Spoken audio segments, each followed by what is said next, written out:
Hello, Paul James here. Finally, I've been able to get the energy and the time and the person to film me to do a YouTube video. So for those that were expecting a few days ago, that's the reason. I'm 63 days in to my 9th hunger strike, of which I can't end until there's either some resolution or I just fade out. If you look at the last video, I said 10 days and I could potentially not exist. The reason I have existed is because I've eaten some amount of calories. As I'm talking, I'm going to give you an idea. I've wore the same outfit. So now, if I lift up my top, and I'm not going to take off all my clothes because it's like so humiliating. But that's I believe you can see my ribs now. And I have to turn over my pants 3 times to be able to keep them up.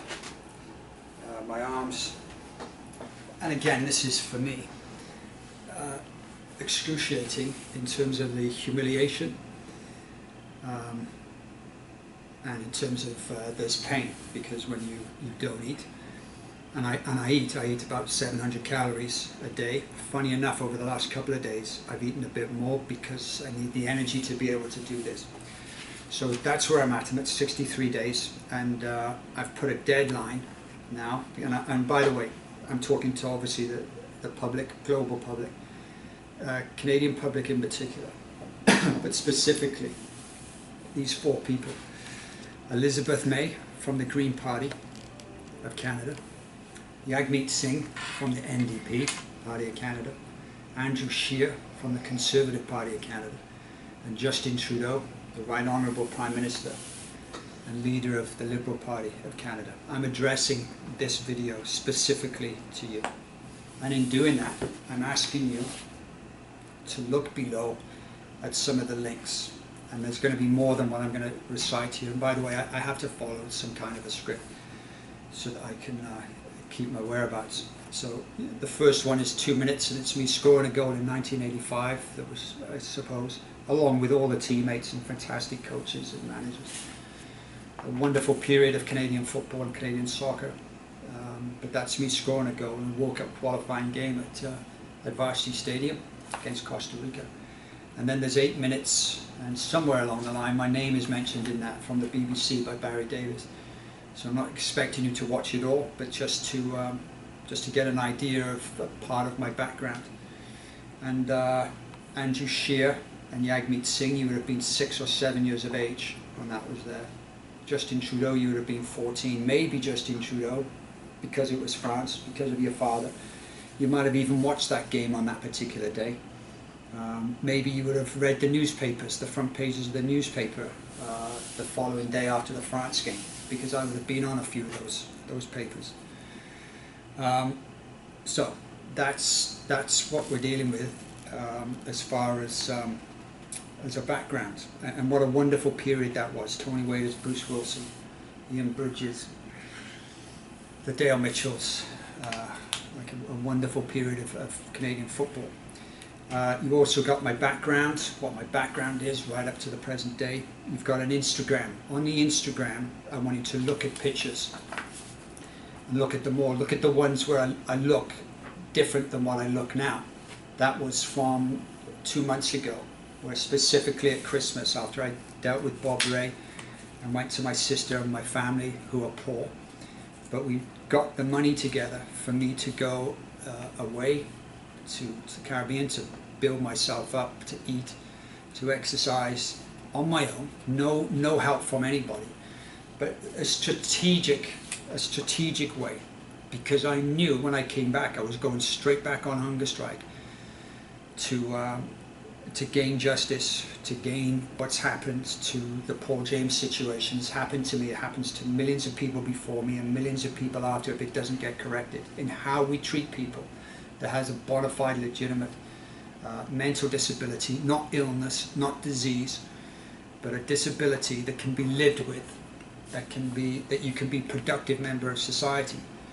But I specifically did that as a strategic, and people that have played for me, players that have played for me, know how meticulous that I am, because I anticipated that this was going to happen, that you're still going to scapegoat, that this whole thing since I've gone on hunger strike, you are going to scapegoat to the point you're willing to let me die. How can you, York University, how sick are you as an organisation? Parents out there, alumni out there, sponsors out there, do not support York University. Because what York University have said with not resolving this is that money is more important to them. That they are willing to let a former employee that did so much for them as an institution die and scapegoat it on mental illness, which is an absurdity, rather than actually be truthful about the circumstance. So I'm saying to you, Prime Minister, Elizabeth May, Jagmeet Sing and Andrew Scheer, to look at my Instagram and look at those healthy photographs. Look at me now, and it's because I'm on hunger strike. It's a rational decision for me to go on this, and you know why? It's because I have tried since 2011 through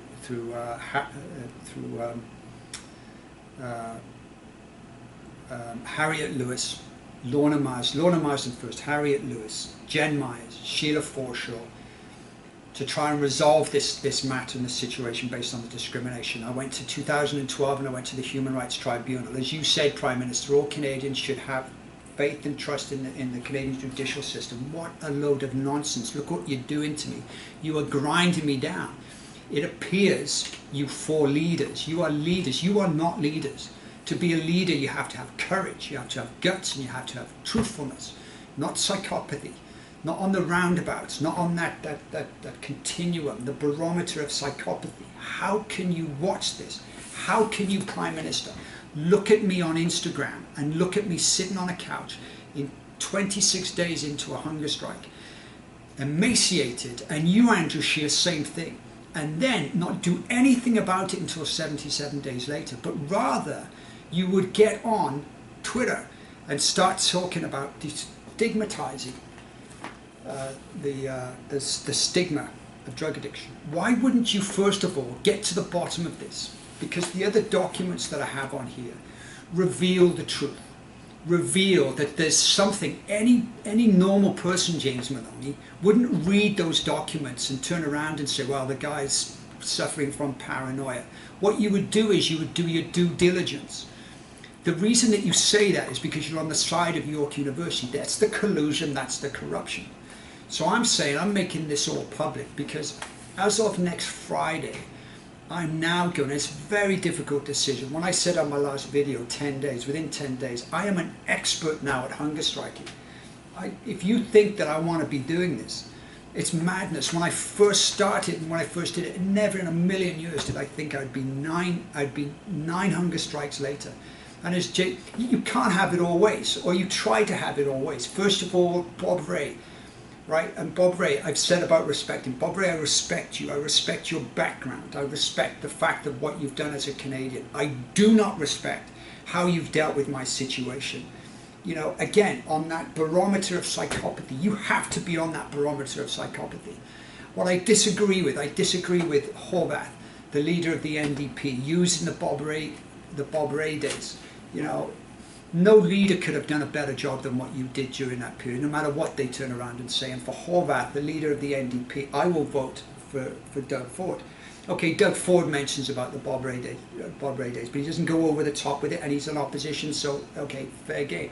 But for a leader of the party to actually try and turn around and say that, yeah, it was Bob Ray in the 90s. I respect that, Bob, I respect what you went through, but I do not respect you in how you've dealt with this situation. You have said, so the public knows, that York University, you disagree with all the York University decisions in this and how they've been so wrong in it. You disagree with the court's decisions, how very badly they've treated you, Paul James, in going like that. So what more do you need? What more suffering do you need for a Canadian citizen to go through where you should have then resolved that right away? Not let me continue to go and then scapegoat me and then write an email and say, go get help and seek help. That's exactly why all Canadians, listen to me, all Canadians, you cannot come open and speak about mental health. It's absolute nonsense. It's what you've done, Bell Canada, and what you've done, doctors across the country, people in Calgary turned around in 2000 and said, we've got to come open and talk about it. You cannot talk about mental health until you have institutions prepared and willing that when people lose their jobs as a result of them coming open about mental disability, that they are protected, that you don't have to fear the consequences. When we talk about opening up and talking about if you have a mental disability issue, on the Richter scale of what's important about being open, talking about it is a tiny portion of it. What's most important, that's okay. What's most important about that is what happens then. Is about the support that you have, that you don't lose your job as a result of it, that you're not ostracized. Because as soon as you are, as I write in the leave to appeal to the Supreme Court of Canada in January 2016, I give the evidence. As soon as you're outed, 70% of people become unemployed in my situation. And it's magnified because of substance disability that I suffered from. And I know, hopefully, I'm not too scattered because I want to keep on it, but I want to get these points across. So you get those 3 documents. That's the truth to this. And then the most recent blog. Now, I can't, what I'm saying to the general public is, from here on in, I can't deal with York University. They are so corrupt. Malcolm Mercer from McCarthy Tatro, clearly you're a psychopath. Clearly there's something wrong with you. You're the one that needs to seek help. Because clearly this is coming from somewhere, and the legal profession. So let me say, you at York University, the president, Maureen Armstrong, Sheila Forshaw, Jen Myers, Rick Waugh, Malcolm Mercer from McCarthy Tatro, please, on behalf of all Canadians, seek help. Please seek help. Go to a doctor. There's something wrong with you. There's something in your minds that can't see the injustice here, the inhumanity here. There's something wrong with you. Please get help. Seek help, and it'll be okay. How does that feel? How does that feel? Prime Minister or Jagmeet Singh, Elizabeth May, Andrew Scheer, I've contacted you all. Don't you have an obligation? What's more important, the pipeline that we're talking about, where we're talking an investment of $4.5 billion, or what about mental health and the burden on mental health? $50 billion economic burden per year. What's more important to us, the pipeline or the mental health of all Canadian citizens? How can you stand back and look at this? At least do your due diligence by reading these documents. By reading look what I've been able to accomplish as being homeless, as being under. Can you imagine the distress that I'm going through? Not over just the past 9 years, but over the past 18 months. And yet I'm still being able to survive. I'm still being able to have the wherewithal to be able to write some stuff that to me is spot on, is accurate. So let's talk about substance dependence, substance addiction, or drug addict and a junkie. What I say here on the last thing, are you a stigmatizing coward or a destigmatizing fighter? Now I can rattle off 150 names of destigmatizing fighters. Sharon Bierpart, Tony Wales, who was the best coach Canada's ever had, Kevin Turley, Pavan Musafat, Richard Boccarelli, Andrew Jackson from Montreal, and the list can go on, Tracy Valancourt from Ottawa. They are destigmatizing fighters. They've stuck by me. They have been brave. They have got to the truth. They understand, and they don't care what people think about them, what people say to them, because they stand by somebody that has had a substance disability, not a substance illness. So here's the general public. We have got absolutely, and I've been able to break through the self-stigma, to break through the bullshit of what this is all about. Is it a crime? In 100 years' time, you're never going to be able to legislate what somebody puts into the body. Not 100 years ago, and not now. What about 100 years ago? Tobacco and alcohol were illegal. Now, 100 years on, and cocaine and heroin were legal. But now in 100 years, it's all twisted around. Yet in the temperance movement back in the 1920s, they demonized anybody that drank alcohol. So if somebody goes in and drinks alcohol every day, are they ill? It's absurd. If I use and ingest a substance, am I ill? No. I can go long on that, but I know I need to keep this relatively short. But what I'm saying to the four party leaders in the Canadian Parliament, you are all stigmatizing cowards. Now, how does that feel? Do you know what the definition of a coward is? Look up what the definition, a weakling. If you go back to Boston Legal, I used to love watching Boston Legal, a namby-pamby, as the judge used to say, a namby-pamby. That's what you are. You're ignorant. You may be willful ignorance, but you are stigmatizing cowards. How does that feel? Well, you can argue back and say that, oh, he's mentally ill. No, that's a statement, that's a label that I'm going to put on anybody that treats me or anybody that has suffered from mental disability, that then labels them and uses it against them. You're a coward.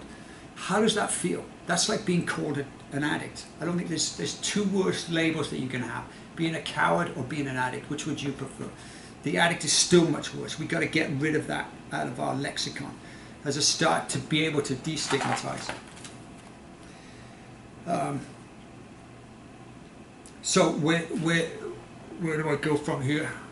Is that in 5 days' time, I cannot come, you understand, I cannot come off this hunger strike, but I don't want to die. So what happens is that first of all, once I overcome that objection, like a salesman, like whether it's from Bob Ray or whether it's from Maureen Armstrong, who, by the way, Maureen Armstrong, you should be fired for how you've gone about it and the deceit that you've used. Every single time we contact, every single time I come off a hunger strike, and then we try to resolve things, you just lie and you deceive and you manipulate to not want to do it. You charity payment. This is not about charity payment, York University. You psychopaths, you're psychopaths. This is simple and straightforward. Did you screw up? Did you discriminate? The answers are yes. It's overwhelming. Then you come to terms with the damage that's been done, including these hunger strikes. That's it's simple. It's not complicated. Because otherwise, anything less than that, you treat me like a drug addict. Again, which is a dreadful label. We've got to get rid of it from our lexicon. If I can be a productive member of society, but I can actually help Canada. Canada should, what do we lead in on a global basis? We don't lead in mental health. We are the worst out of all G8 countries.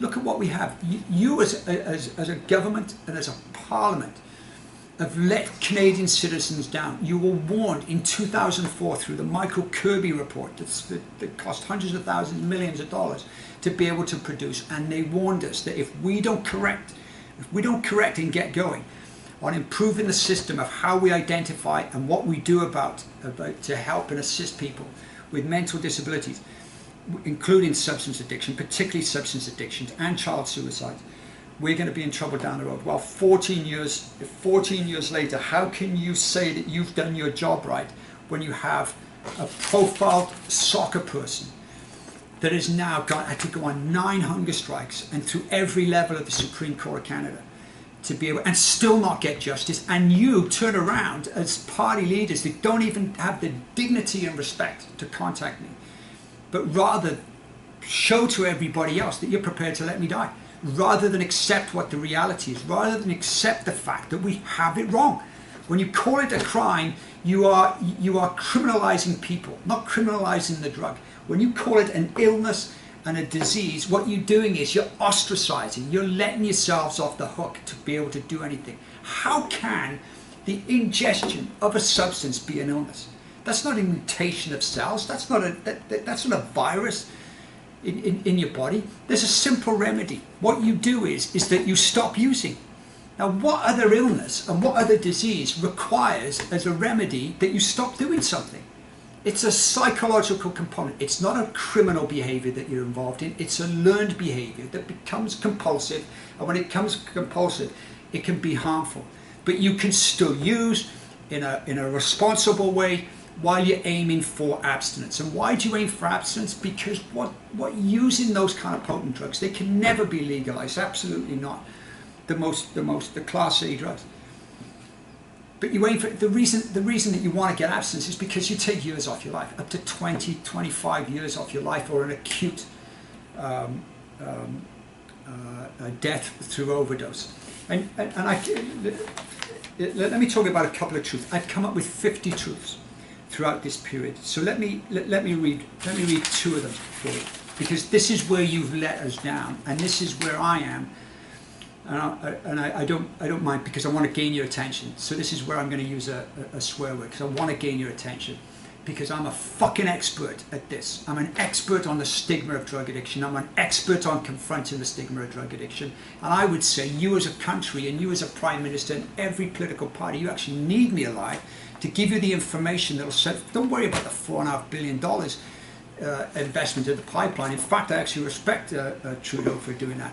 I'm saying is I have information you can save billions of dollars, because this is where you've let us down. Canada's neglect and failure to research the negative impact associated with the stigma of substance use and substance disability. Listen to me, substance disability, not substance addiction, not substance dependence, but substance disability, has been a costly societal error, the impact of which is detrimental at every level of society.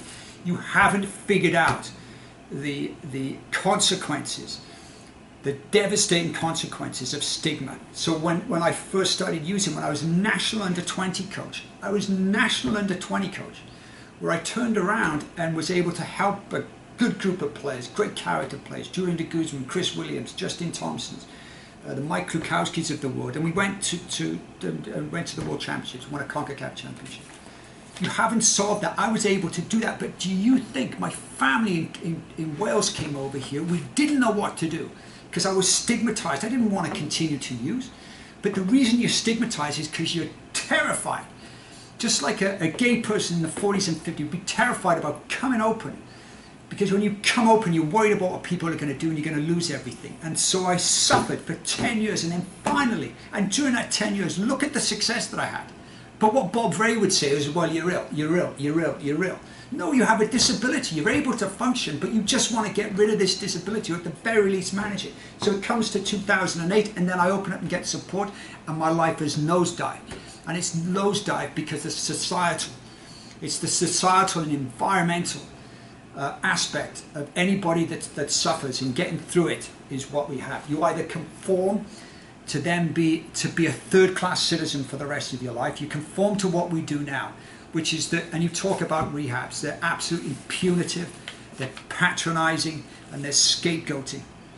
So, you know, it's a terrible message that I give for people out there. You cannot, Bell Canada, let's talk about mental health. I say, no, let's not talk about mental health until we have the parameters in place to make sure that you are protected if you do talk about mental health. And the first one on that, Prime Minister, Andrew Scheer, Elizabeth May, and Jagmeet Sing, is to treat those people that come forward with dignity and respect. And I say to you, where on earth have you treated me with dignity and respect? You don't even respond to me, and you let me go through and suffer this. How can that be dignity and respect? The second most important thing, before we even talk about any kind of treatment, is to make sure that those people have purpose in their life. The number one social determinant of health for anybody, so whether you're in treatment or not, is to be employed and is to have income. And then again, this is not for me to volunteer this information, it's for you to do the due diligence, or it's what happened to me over the last 10 years. It's disgusting, it's a disgrace to humanity, and we as a Canadian or a Canadian, what we promote is wrong. We are sick. When I watch videos from Syria and watching people and what they do in the war, and they starve these people, or if you know, what's kept me going is man's search for meaning. You know, Viktor Frankl talking about Auschwitz, a man who was in the concentration camps, and how they starved and how they would eat bread. That's what's sustaining me. That's what's keeping me going. I'm able to follow that. And you know what? There's a correlation with, you know, the Jewish people being the most oppressed over history, and that's proven. Well, we're following suit in that. Is that if you suffer substance addiction across the world, that's why I say to the Conservatives, your ideology on the criminalisation, you've had a nightmare, and you're a massive part of what's going on. You know, so when a Conservative MP out west comes up and says and turns around, and you say to these people that have suffered and now they have nothing, well, now we're going to help them get back on your feet. Can you see how patronising that is? Like, they would need help to get back on their feet if we hadn't criminalised it in the first place. Look at the New York Times in this article, or sorry, in the last blog that I gave you from Are You a Stigmatizing Coward or Destigmatizing Fighter? Look at that blog, read it, and look at the New York Times. Look at what they're doing in the Philippines. They are murdering people. They are assassinating people because it's a war on drugs mentality. That's what happens. The reason you have to come up and stand up and turn around and say, we will help you get back on your feet. That's exactly what Bob Ray. So Bob Ray knows all the injustice that's happened to me. He didn't want to take it back to the Supreme Court of Canada. Right? He doesn't want to go to York University for resolution. What he wants to do is help me get back on my feet. I don't fucking need to help to get back on my feet. Hey, I can go work in a factory. I can go deliver pizzas. I can go out and do a taxi cab driver and be a third-class citizen. I understand that. I've even got a Hollywood producer, like a 17 Emmy winner, that's turned around and said to me, Paul, we'll hire you for the greatest player nobody ever saw.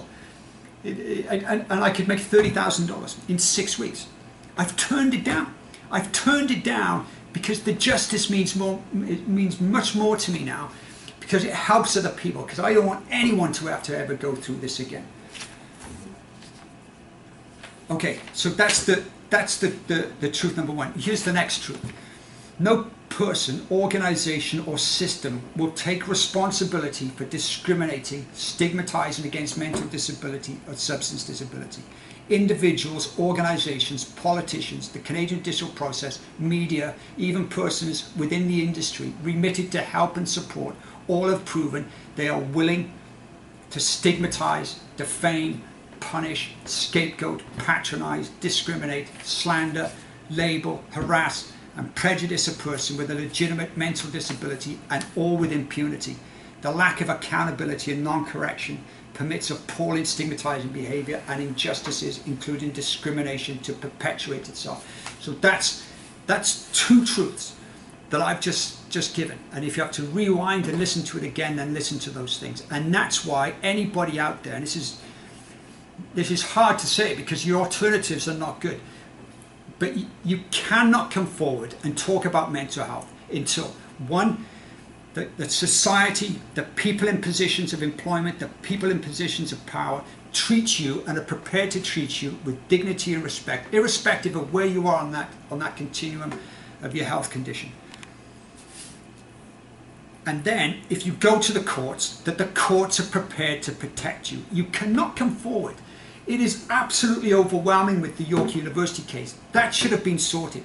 And the reason it isn't sorted, and York University were held accountable for the discrimination that they did, for the prejudice they did, whether it was directly willful or not, they should have come down on them, and then it doesn't permit other people to do it again. But when you let them off the hook, deliberately through collusion, and you let them off the hook, it permits the next organization not to hire you. It permits somebody else not to hire you. It permits somebody else not to hire you. So it's like I come back from my first rehab and I am fired from Gold TV. And loose lips, that went out in the community. I'm away for 3 months at York University, so then York University don't support me, don't come in. So now it permits them to get rid of me. Then it's out in the newspaper that I left York University, and I'm trying to protect myself. I don't even know that I have human rights. Like, it's so obvious, this thing. And 9 years, 10 years later, I'm still fighting. Can you not see the absurdity of this? Can you not see now that in 5 days' time, I'm putting a deadline on this. I'm still going to eat 700, maybe even 800 calories over the next 5 days. But come on the Friday, I have to bring this to an end. Because people are funding me to stay in dive places, like terrible places of where I'm staying. I have to bring it to an end. So now, and it's so hard for me, that's why again I delayed on the doing it, but I have to go total starvation. Total starvation is, and I'm an expert in hunger striking now. When I first started and did it months ago or over a year ago, I went 4 days without not eating anything. I just drank water, and it was like a brutality. And I'm gonna do that as of 12 noon next Friday. So you politicians, and I don't even want to talk to York University. You talk to them. They are a disgusting organisation. They have no, as somebody from BC said, I don't even know the person from BC. Morally, ethically, York University have no leg to stand on in this. But what's going to happen, general public, or people from outside this country, if I die from this, they are going to try and scapegoat this as Paul James is using. Paul James is a drug addict, and Paul James is a mental health condition. That's what they're going to do, and it's disgusting. Bob Ray tried to do that, and that's where, Bob, I can't respect you. How dare you turn around and use this against me when you know all that? I've never been 24/7 ever using. I could use right now that substance and be in better condition than somebody using alcohol. And you know why? It's because I was forced to learn how to live with it. Because the rehab places that we have, they're good up to a point. They're good when you first go there because you learn, you get containment. They contain you and they keep you away from a substance. But that's the best that they do. They're still criminalized. There's criminalized in thought. They don't treat people. And maybe it's different now, it's beginning to change. But they don't treat people with dignity and respect. I could read a fantastic quote from a book of a guy that went there and how he got treated. It was absolute brutality. It's why rehabs have gone from 15,000 rehab locations in the United States down to 10,000 within 5 years. Why? Because they're exorbitant and because they don't work, they don't do it, they've got the wrong philosophy. You've got to have the right idea of what this is all about. And it starts with not talking about, when you talk about it as an illness or a disease, you treat people like they're invalids. I got treated like a criminal or an invalid since 2010. I think I need to get out because of, let me just mention 4 stigmatizing sticks. So you guys that stigmatizing cowards and oppressors, I've come up with a number of these laws, but here's 4 of them. The first one, we punish, we scapegoat, we ignore, and we patronize. So let me just pick out, well, let me go into this as the final thing. Is that about dignity and respect? So this is what I'm saying is the first thing. But those punish, scapegoat, ignore, and patronize. Think about the CSA and the government totally ignoring what my requests are. The punishment is when you lose your job as a result of it. The CBC writing a blog in that was disgusting. How can, when you say about giving up my citizenship and my Hall of Fame status, well, it's because when you have your most treasured institutions, the Supreme Court of Canada, CBC, the Canadian judicial process, an academic institution, treating somebody like this and being so colluded and corrupt not to get to the truth. That's how easily I can do and I can say that. But the mandatory requirements are dignity and respect. So let me give you and finish with this. I'm going to talk about the Toronto Police, Richard Elliott, and the PJ supporters. Those are the people that have. Well, actually, in terms of the Toronto Police, let me talk about the Toronto Police. The Toronto Police, the guy that shoots and assassinates. I'm not even going to mention his name, but we know on the subway car. The poor guy was suffering, and they actually murdered him. And there's an example of total disregard for human life and disrespect. But I have to say, I've seen the Toronto Police since that. I don't know what's going on at the Toronto Police, Mark Saunders, but you've done a fantastic job. I mean, I can see it.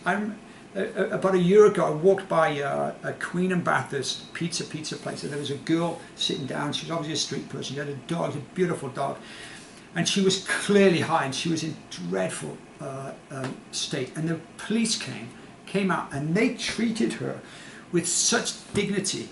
It was absolutely unbelievable. They took care of the dog. She was like high, but they were caring. To the point that I went up to the cop and I said, you know, you got my respect. Like how well they did. And then I was walking down Sherbourne, because I'm in that kind of neck of the woods, because that's where I live now. And there was a guy in one of the buildings, and he was going crazy, and he was screaming and shouting. He had about 4 or 5 cops, and they just absorbed it and took it. And it was to the point I was like, man, that's out of order. But they handled it so brilliantly and so perfectly. And that's my impression. That's what it is about dignity and respect that you show. Richard Elliott. So as opposed to Bob Ray or York University and Maureen Armstrong, this is how Richard Elliott dealt with me one time. Richard Elliott is the CEO of AIDS Law. You know, a great person. Gave me 4 hours of his time one time in 2014 to listen to me. But then later on I met him again. And I'd sent an email to him and Donald McPherson, who is another great guy from the Canadian Drug Policy Coalition, the Fights to Change legislation. And I wrote in that email, I put something, I can't remember the sentence, but I put something, and it alerted Richard Elliott that he thought maybe that I was at the point where I might have, I was going to harm myself. And he'd misread it. But the way he dealt with it was to deal with it with some dignity and respect, yet get right to the point. So he was very direct. He said, Paul, look, you wrote this in the last email. I just want to know, do I have to be worried about that? Do you need any help and support? Beautiful. Like, just very direct and very simple. And I said, Richard, oh man, I can see how you might be able to misinterpret that, but no, I still have a disability, but I'm fine, totally in control. But I'm good, and I really appreciate that. But I don't need help and support. That's what Bob Ray should say to me. That's what somebody that has a relationship with me and how you deal with it. That's how office managers should deal with it. That's how things, but we don't. We can't improve it until we get to the truth of this first and foremost, which is recognizing it's a disability, it's not a crime, it's not an illness, it's not a disease. And then from there we need to recognize that if you want people to come forward and you want people to improve themselves in their lives, you have to treat them with dignity and respect at all times, because they're the brave ones for coming forward. And once you do that, you can move forward and improve. And obviously a job and employment, and then accountability. Without accountability through the judicial process, Bell Canada, you are doing more harm. I could probably, if we had an honest and truthful judicial process, people could actually probably sue you for coming out open. Because coming out open for me was the worst decision I've ever made in my life. And until we are prepared through the judiciary to make sure that when somebody does get discriminated against because of mental disability, that we make those organizations accountable. And the thing to York University is that what you should have done is that when I approached you in 2011 and 2012, you should have, not just because of what I would have given to the organization, which you know what the heart and soul I would have given, but because it's the right thing to do. You were confronted, you know you were wrong, but rather than do the right thing in an honorable way, where people and students and faculty would respect that, you turned around and you put me through hell. And you've destroyed my life. So people say, well, just get on. I've tried to get on with my life. But just imagine now, why should I come off this hunger strike and have a false narrative? CBC article up there, the National Post, Anne-Marie Owens. How can you be the chief editor when I wrote that and you don't correct it? That's what I'm fighting for, and I'm fighting for. I don't need help. I don't need support. I need justice, and then justice for millions of other people. So again, I remind you that you can see my ribs and the fucking pain in getting there is disgusting. And as of on Friday at 12 noon, I'm going to go on a total hunger strike. And I'm terrified about it because I know the extra pain of what it is. And I don't want to die, clearly. So now you turn around, JP Savage, and say it's a tactic. Well, what a fucking tactic this is. That doesn't give you the right to let me to keep going. I'm willing to move on. I'm willing to go out. I'm willing to go out and educate the nation. So here's something. Help me then, you four leaders. Help me, people out there, organizations. I'll come off the hunger strike. You get resolution with York University, where York University give an explanation to the nation about what they could have done better.